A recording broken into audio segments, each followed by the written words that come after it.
बिस्मिल्लाहिर्रहमानिर्रहीम। अस्सलाम वालेकुम viewers, welcome to my channel cooking with Malika. उम्मीद है कि आप सब खैर आफियत से होंगे। अल्लाह ताला आपको हमेशा खुश और आबाद रखे, आमीन सुम्मा आमीन। तो व्यूअर्स, जैसा कि आप जानते हैं कि सर्दी का मौसम आ चुका है और फ्लू ज़ुकाम तो बहुत ही ज़्यादा आम हो जाता है इस मौसम में। तो क्यों ना हम एक ऐसी हेल्दी किस्म की रेसिपी आपसे शेयर करें कि जिससे हमें मज़ा भी आ जाए और हमारा ये नज़ला ज़ुकाम भी सही हो जाए।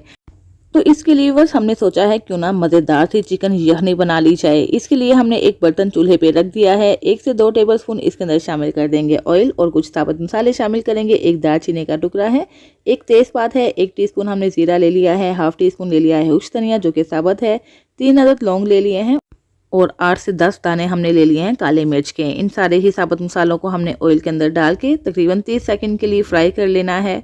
और इसके साथ ही हम इसके अंदर शामिल कर देंगे चिकन, जिसको हमने धो के बास्केट में डाल दिया था ताकि ये जल्दी से फ्राई भी हो जाए और इसका सारा एक्स्ट्रा पानी निकल जाए। हाफ के जी हमने चिकन ले लिया है, इसके अंदर शामिल करेंगे और इसको फ्राई करेंगे। तो ये बस एक टिप है, आपने याद रखनी है, जितना अच्छे तरीके से आप चिकन को फ्राई करेंगे ना, उतना ही मज़ेदार ये सूप यानी कि यखनी तैयार होगी। हाफ टी स्पून इसमें शामिल कर देंगे लहसुन अदरक का पेस्ट और चिकन को हमने लहसुन अदरक के पेस्ट के साथ फ्राई करना है। इससे क्या होगा कि चिकन की जो मखसूस किस्म की स्मेल होती है वो यखनी के अंदर नहीं आएगी और साथ ही साथ एक अच्छा सा फ्लेवर भी डेवलप होगा। तो बस चिकन को हमें तकरीबन 8 से 10 मिनट के लिए मीडियम फ्लेम पे गोल्डन कलर आ जाने तक फ्राई कर लेना है। इससे क्या होगा कि चिकन भी फ्राई होता रहेगा और साथ ही साथ जो हमने लहसुन अदरक का पेस्ट डाला है वो भी फ्राई होता जाएगा। तो यहाँ पे वह चिकन को हमने तकरीबन 8 से 10 मिनट के लिए फ्राई कर लिया है और आप देख सकते हैं कि जो हमने इसके अंदर लहसुन अदरक भी डाला था उसका कलर भी पिंकिश हो चुका है और चिकन के ऊपर भी बहुत अच्छा सा गोल्डन सा कलर आ चुका है, ये देखिए। तो बस फ्राई करना ही इसका असल काम है। जितना अच्छा फ्राई करेंगे उतना ही अच्छा सूप यानी कि यखनी तैयार होगी। तो बस अब हमने क्या करना है, इसके अंदर पानी शामिल कर देना है।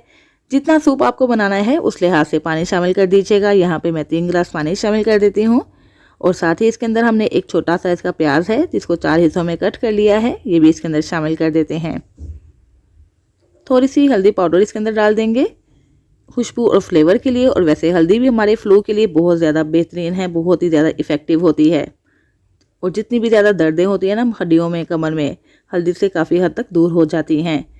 अब हमने इसके अंदर 1 टीस्पून शामिल कर देना है सौंफ और हाफ टी स्पून शामिल कर देंगे नमक, या नमक आप अपने टेस्ट के मुताबिक डाल दीजिएगा। तो बस सारी ही चीज़ों को मिक्स कर लेते हैं अच्छे तरीके से और इसको कवर करके तकरीबन 20 से 25 मिनट के लिए कुक होने के लिए छोड़ देते हैं ताकि सारी ही चिकन का फ्लेवर आ जाए यखनी के अंदर। तो ये बस बहुत ही सिंपल और आसान सी रेसिपी है, इसको ज़रूर ट्राई कीजिएगा और फीडबैक देना मत भूलिएगा। तो ये देखिए वह तकरीबन 30 मिनट गुजर चुके हैं और चिकन भी अच्छे तरीके से गल चुका है और हमारी यखनी भी तैयार हो चुकी है। जितना गाढ़ा या पतला आपको सूप रखना है उस लिहाज से आप इसको पका लीजिएगा। इसको स्ट्रेन कर लेते हैं और इसकी बोटियां और इसकी यखनी अलग कर लेते हैं। तो चलिए बस वक्त आया है इसको डिश आउट करने का। एक हमने एग बॉयल कर रखा है, अगर आप चाहें तो एग शामिल कर दें वरना इसको स्किप भी कर सकते हैं। और इस तरह मज़ेदार सी चिकन की यखनी हमने बहुत ही जल्दी तैयार कर ली है। बहुत ही सिंपल और आसानी के साथ तैयार हो जाने वाली चिकन की यखनी की रेसिपी आपने ज़रूर ट्राई करनी है। बहुत ही इफ़ेक्टिव और बहुत ही मज़े की भी बनी है। तो उम्मीद है बस आपको ये छोटी सी रेसिपी पसंद आई होगी, लेकिन इसके काम और फ़ायदे बहुत बड़े बड़े हैं। ज़रूर ट्राई कीजिएगा। इसके साथ ही इजाज़त चाहती हूँ, फिर हाजिर होंगी इंशाल्लाह एक नई रेसिपी के साथ। अपना बहुत सा ख्याल रखिएगा, मुझे भी दुआओं में याद रखिएगा।